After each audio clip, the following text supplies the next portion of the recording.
Hey guys, so the New Jeans PR department just put out a message that they are celebrating and yet also wanting to get off their chest. Hani has a visa to stay in Korea, and therefore they think that that is going to resolve everything that has been brought up regarding this whole visa situation. Notice how they didn't say that she has a visa to work in South Korea, particularly in the entertainment field. So has she gotten a different visa than the visa that would require her to work? The parents are saying, hey, that's none of your business. On the other hand, the proof will come when she tries to join the members on stage or in a photo shoot or any kind of economic activity in South Korea as an entertainer. So let's break down how this happened all of a sudden and what we do know right now about the situation.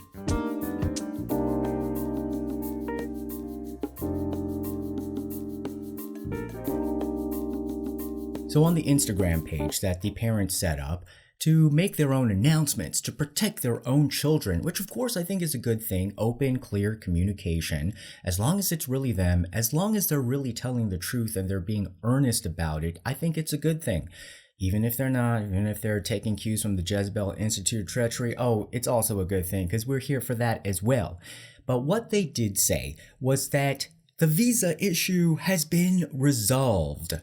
Now, I think that is a bit of a misdirect because they did not specify what type of visa she has. We all know that she had an E6 visa because that's just the standard visa that entertainers get when they come to Korea. And under the exclusive contract with ADOR, ADOR would be the sponsoring agency. You're only allowed to have one sponsoring agency, and under the agreement clauses with ADOR, New Jeans cannot have more than one agency. I mean, how would it go over if your spouse said to you they wanted more than one spouse? So under the law for the contract, if you have an exclusive contract with somebody, then that company is required to be your visa sponsor and do all the preparations, which ADOR has repeatedly said it has done. Now, we don't know whether she has even a tourist visa because, honey, a tourist visa even would resolve the situation for her to be able to be in Korea and live here for 6 months if you're taking the absolute broadest definition of reside. But if you're going to be a resident, then that would take more than a tourist visa, but you still don't need an E6 visa to be a resident of South Korea. So there could have been many avenues that they have taken to address the issue in the short term, to just have her be flexible to come back into South Korea and, live freely. However, the proof will be in the pudding whether she can actually work.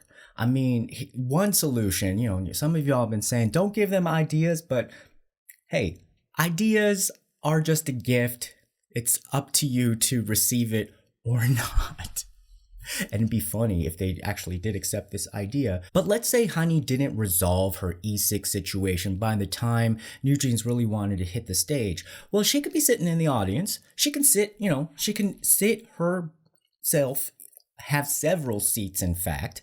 And while the other girls are on stage, she can be doing the dances because we already know that they already have a choreographed, sit dance with the whole Cookie thing. So when Cookie comes on, she can be cookieing in her seat. And I would welcome that type of situation because I really want to see how far the law can go.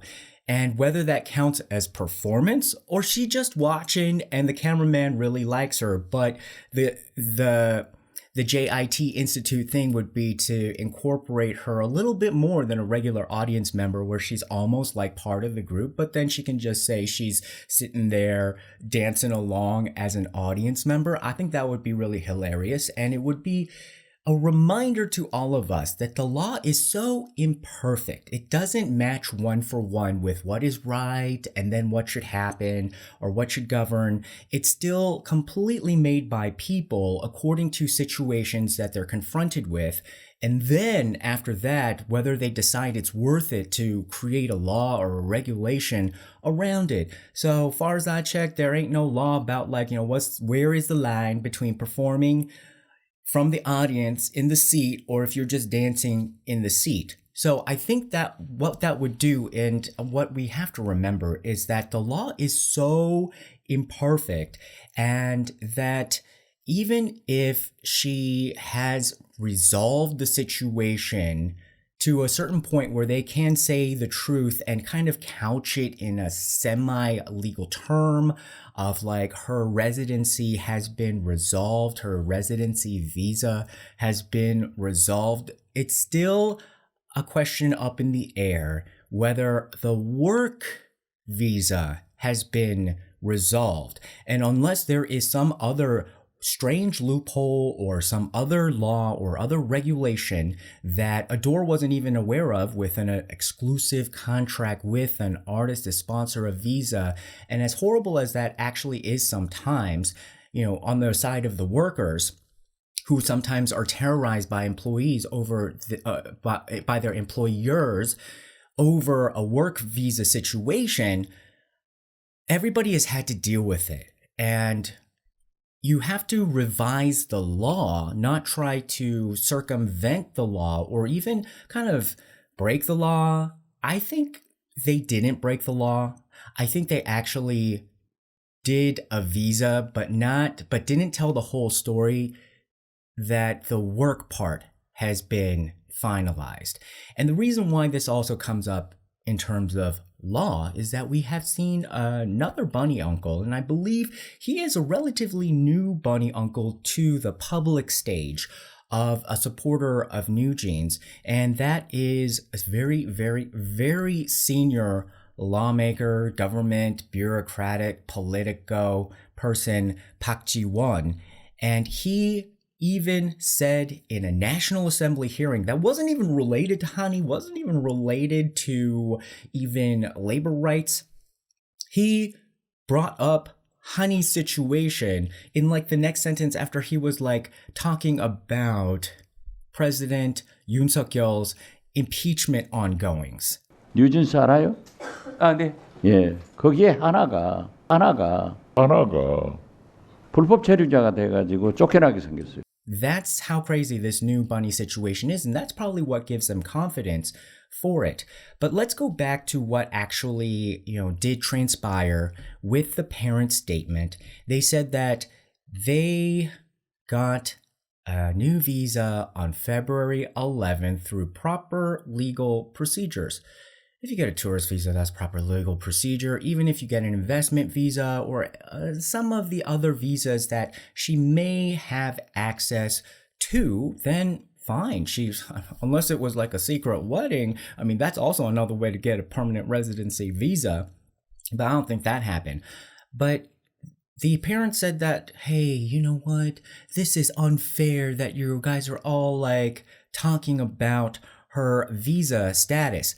We don't really care, I don't think, specifically about her visa status, but what we do care about is somebody coming in and just manipulating all of the laws that govern Korea and the things that everybody else has to follow, and where it seems like a situation where she's getting unfair treatment in an overall power game that enhances the divide between the rich and the poor, the haves and the have-nots, the powerful and the powerless. And this has actually sparked even more backlash from the Korean public, because now it's becoming a bit more clear that this is encroaching into some of their emotional centers. Yes, Korea is a very dynamic, global, open, democratic society, but at the same time, just like any other country in the world, but if you get into some areas, some pockets that you may not realize within Korean society, where it feels like a foreigner is taking advantage of the Korean system, kind of making the Korean people look like a fool, and then also grabbing a bag that they shouldn't be grabbing.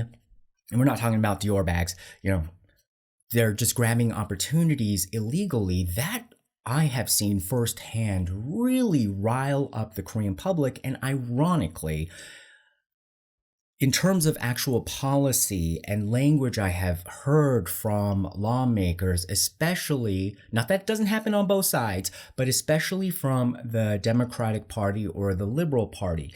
If you're an American, you might think like, oh, the Liberal Party would be a little bit more, liberal or more about sort of immigration. But in Korea, it's actually the opposite. The conservatives tend to have more of this international-minded exchange because they are more of the business owner class that relies on exports and constant good communications and contact with the outside world and also alliances.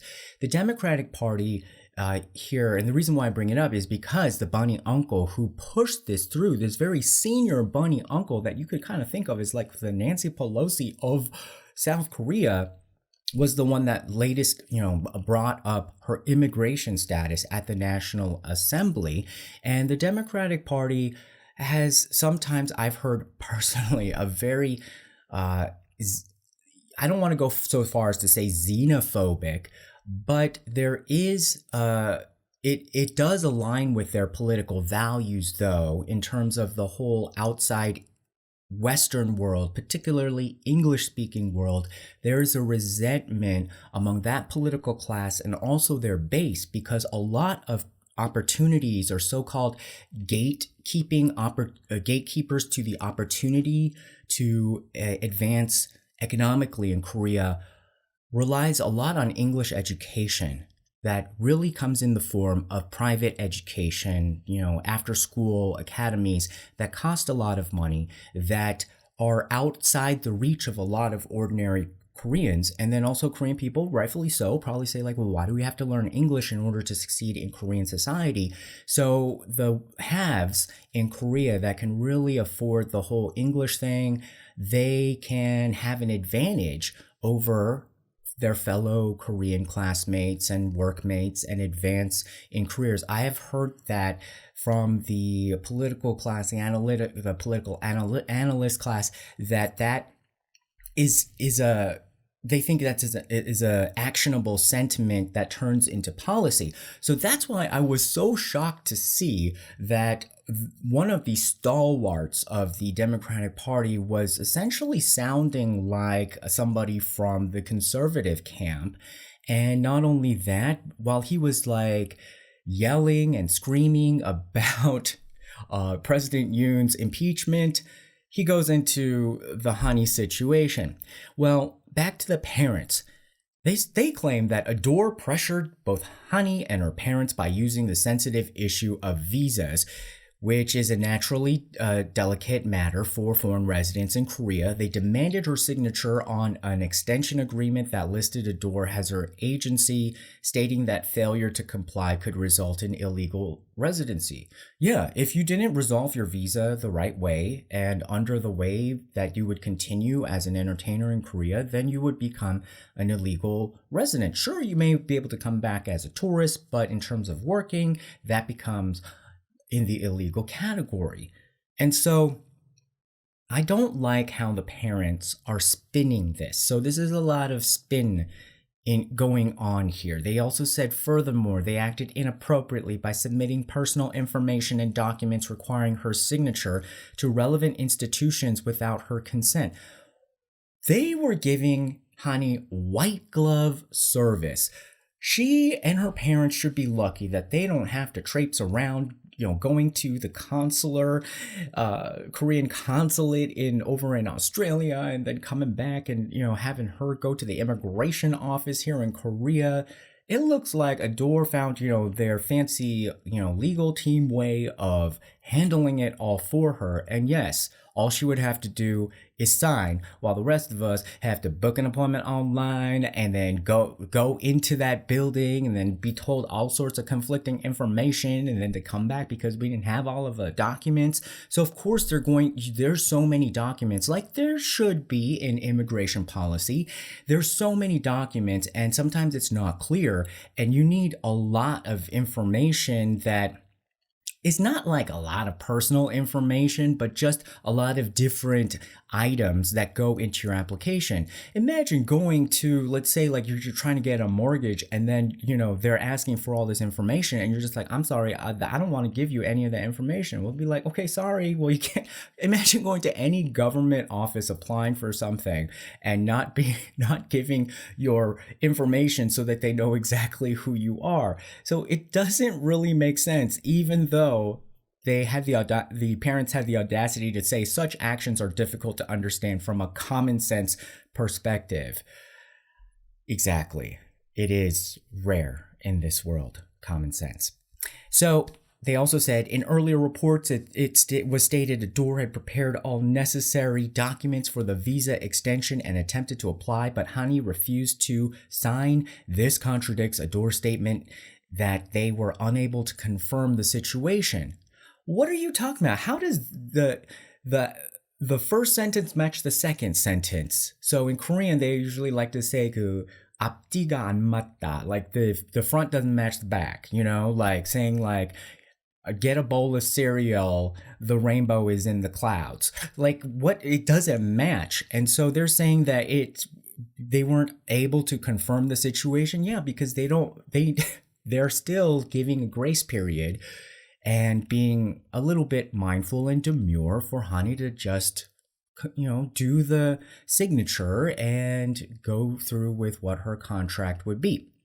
However, on the other hand, it seems very clear, because a lot of you are saying like, there must be some, big kind of still some backing. And I would say that the fact that Park Ji-won, this very established like godfather of Korean politics, for him to go and attest to Hani's case in an unrelated National Assembly hearing, then that makes a lot of sense for them to have that sort of, confidence, we're just going to go ahead. Now, what happened? Well, he was doing this grilling session with the acting Minister of Justice, Kim Seo-gu, and Park Ji-won was just kind of yelling point after point after point, kind of like scolding a child. Although, this man, even though he's the acting justice minister, he's also part of the club where, none of these guys that rise to those types of positions, and also women, but in this case, it was a guy-to-guy thing. None of them are like a pushover. So like, you saw this guy, he was just like, And a lot of times, you might say like, oh, in Korea, like, how do you handle like all of this kind of like verbiage that comes from your elder and you have to sort of take it? Oh, yeah. Korean kids learn very quickly. You just be like, and say, yep, we'll do that. And then they just don't do it. And so it looked like he was doing that. But what I was shocked by was his shock, the acting justice minister's shock. It looked like to me, he was like, what are, we're talking about the president, impeachment, martial law, all this kind of stuff, which falls under the justice ministry. And then also immigration does fall under the justice ministry. So in some like sly way, it somewhat is, I won't even say appropriate for this hearing, but you could definitely JIT argue that, oh, well, it's with the justice minister, so I just wanted to bring it up.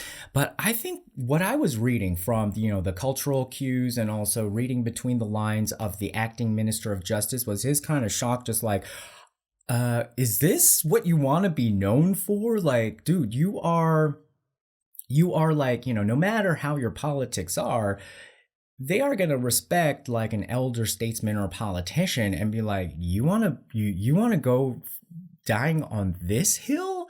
That's so it's like so embarrassing.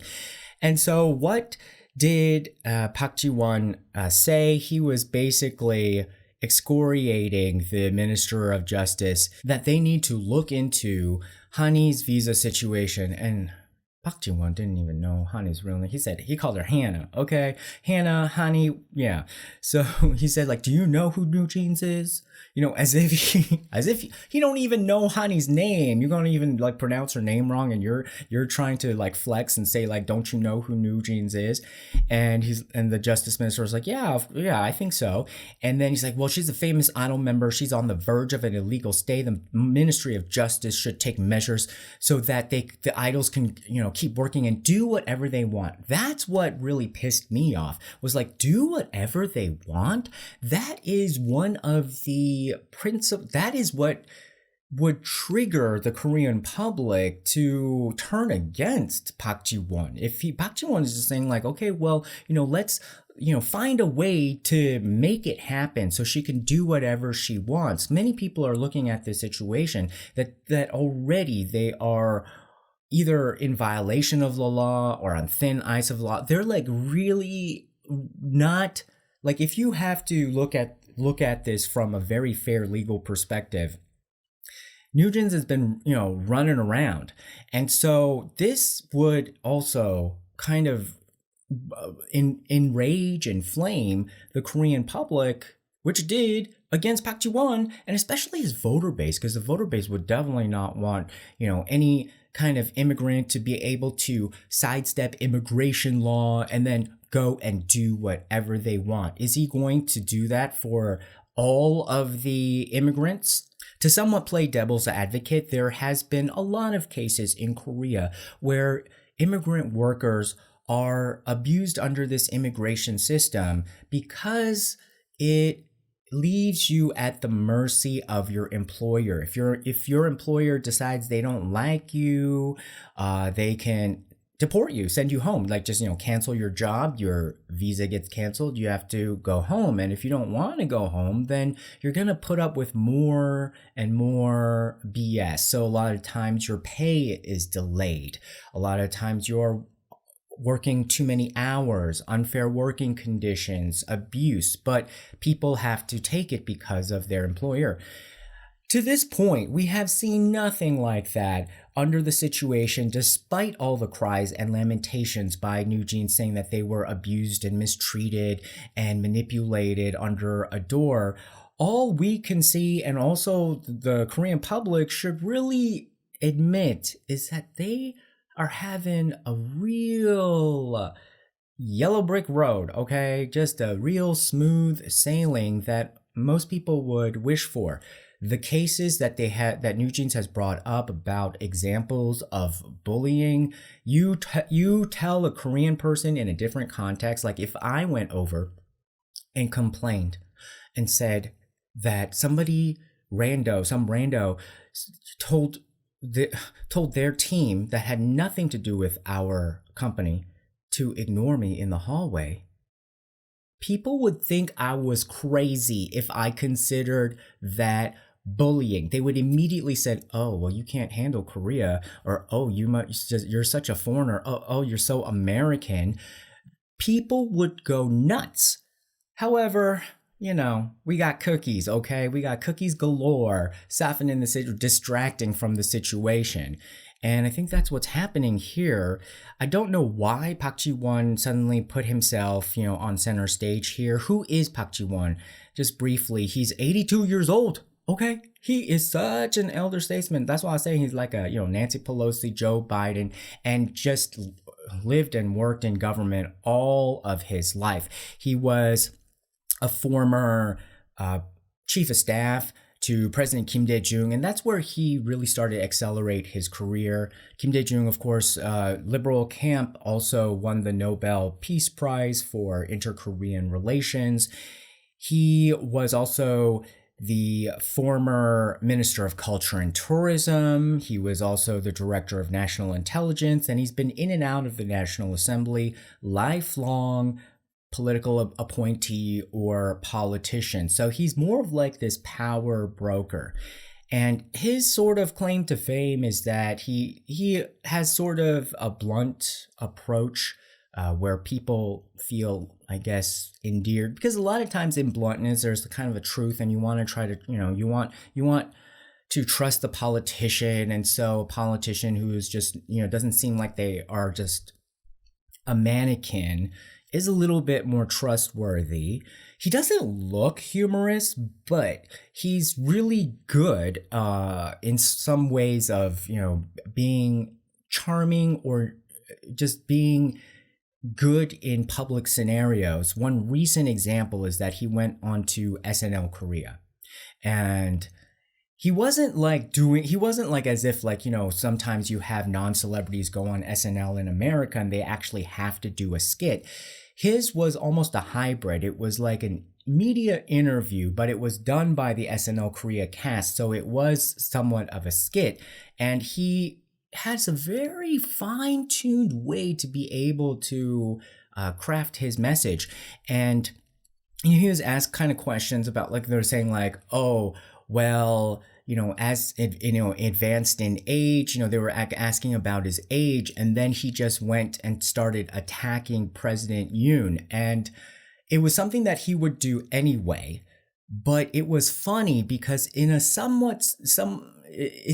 way it's making fun of himself and also the political class, that no matter what question comes to some politicians, they'll just ignore the question. They're just going to, go straight to their talking point. So that was why that was sort of funny. 11세십니다. 동안 비결이 너무 궁금합니다. 저는 윤석열 대통령이 다 못했는데 잘한 게 딱 두 가지가 있어요. 첫째는 Then they also said like I think they said like you're an old boy or a young boy or something, like, maybe a reference to the Old Boy movie. And then they were naming out what kind of boy are some of these politicians. And then they said President Yoon, and he said dumb boy. 윤석열 대통령은 무슨 boy? dumb boy. Dumb boy. Dumb? Dumb boy. And then they asked him, what kind of boy are you? He said smart boy. 무슨 보이라고 이렇게 친근하게 불러드리고 싶은데 혹시 어떤 보이가 좋을까요? smart boy. Smart boy. Smart boy. And so in some ways he's endearing, he knows how to speak, but at this session, while he was just excoriating, he totally had the conde style, which is kind of like the abusive elder.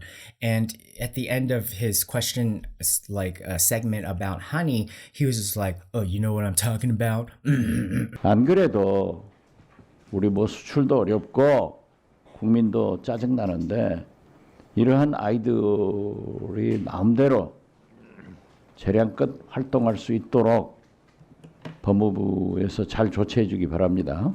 아, 네. 아시겠어요? 아, 네, 알겠습니다. That is one thing that I don't like when people who are like, especially older Korean men who are in positions of authority and seem to be abusing it somewhat. They kind of have this kind of, it's very degrading to the other person. It's very insulting, and it's just meant to show that I have the power, not you. Now, this is I think, even though he's sort of funny, he's sort of blunt, and he's good at being a power broker, I think he is on some shaky ice here, because that is basically the doorway to hubris, to what he was doing in this type of situation. And in that SNL piece, he also said that, at my age, what I'm most concerned about is saving the country. Now, of course, he probably thought that, we're going to be focusing on what that means in terms of helping along the impeachment of President Yoon to save democracy in Korea. I think that's what he thought he meant. But what made me kind of look at some red flags was that why shouldn't that have been your main priority from day one when you were a young political buck trying to go up to the system? Shouldn't the country be coming first? And I think that was a tell. In reality, of course, we know a lot of people, not all, but a lot of people who are drawn into the political sphere are really looking to save themselves. But in this situation where he said like, well, finally, as if like finally he's going to get to saving the country. And I think it does fit in somewhat of, when you look at the way that he has been on his pathway to power was that he is very good as a power broker. So of course to him, the first thing would be about, surviving this political power game, which is all politicians, but they don't really want to say it. But he sort of said it, I think, subconsciously. And this is the problem, like why I want to bring it back to that National Assembly hearing where it looked like to me the acting justice minister, if this really wasn't the thoughts going on in his face, it was going on in my head about like, oh my gosh, like why would such an established elder statesman want to die on that hill with some, cookies and jeans? That ain't new. And it reminded me of former Secretary of State George Shultz and how he got roped in by Elizabeth Holmes of Theranos.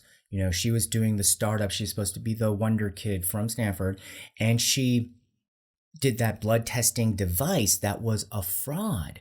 And George Shultz was on the board and one of her biggest cheerleaders. And the weird thing, you can look at all the documentaries and investigations about her, but she stacked her board not with medical people or a lot of tech people, but it was all people from the political, especially like the military class.